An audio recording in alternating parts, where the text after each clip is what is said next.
ሀይሚዬ የመጨረሻ ውሳኔዋን ወሰነች። ከዚህ በኋላ እንለያይ፣ እኔ ከአንተ ጋር መሆን አልፈልግም፣ በቃኝ። ማንም እየተጎዳ እኔም እየተጎዳው አንተን ለማመን ሞክሬያለሁ፣ ግን እየቻልኩ አይደለም። ትናንትም የተናገራችሁትን ያወራችሁትን ሁሉም ነገር አይቻለሁ። ለቤተሰብም ግልጹን ተለያይተናል ብለን እንናገር፣ ለእሙሽም ከዚህ በላይ መደበቅ አልችልም በማለት እንግዲህ ቤት ድረስ እናቱ ቤት እና ብሩኬ ቤት ሄዳ እንግዲህ ከብሩኬ ጋር ተጣልታለች ማለት ነው።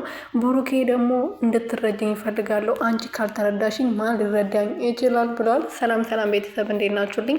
እኔ ያለው ፈጣሪ የተመሰገነው። በያላችሁበት ሰላማችሁ ብዝት ትርፍርፍ ይበልልኝ የኔ ውድና ወርቅ የሆናችሁ ቤተሰቦች። ሀይሚዬ ዛሬ ብቅ ብላለች ማለት ነው። ሰሞኑን ጠፍታ ነበረ፣ ብዙዎቻችን ጠፋች እያሉ ነበርና በራሷ ቤት ዛሬ ብቅ ብላለች ማለት ነው። ከሀይሚ ብሩኬ ጋር ተገናኝተዋል። ቤት ድረስ ሄዳ እንግዲህ መለያየታችን ቤተሰብን መስማት አለበት። እሙሽዬም ደግሞ እዚህ ነገር ውስጥ እንዳለን እስካሁን ድረስ የምታውቀውን ነገር የለም። እሷ እንዳታውቅና እሷ እንዳትደብር ብዬ ብዙ ነገር አድርጌያለሁ። አንተ ባጠፋክና ነገሮችን ባበላሸክ ቁጥር እኔ ከአንተ ጋር ገደል ውስጥ መግባት የለብኝም፣ መለያየት አለብን ብላ ወስናለች ማለት ነው።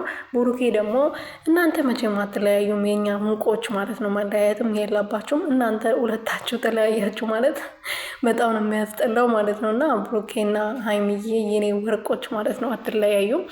ሁሉም ነገር ይስተካከላል፣ ሰላም ይሆናል። ነገ ሌላ ቀን ነው እና እቺ ልጅ እውነቱን ትናገራለች ብዬ አምናለሁ።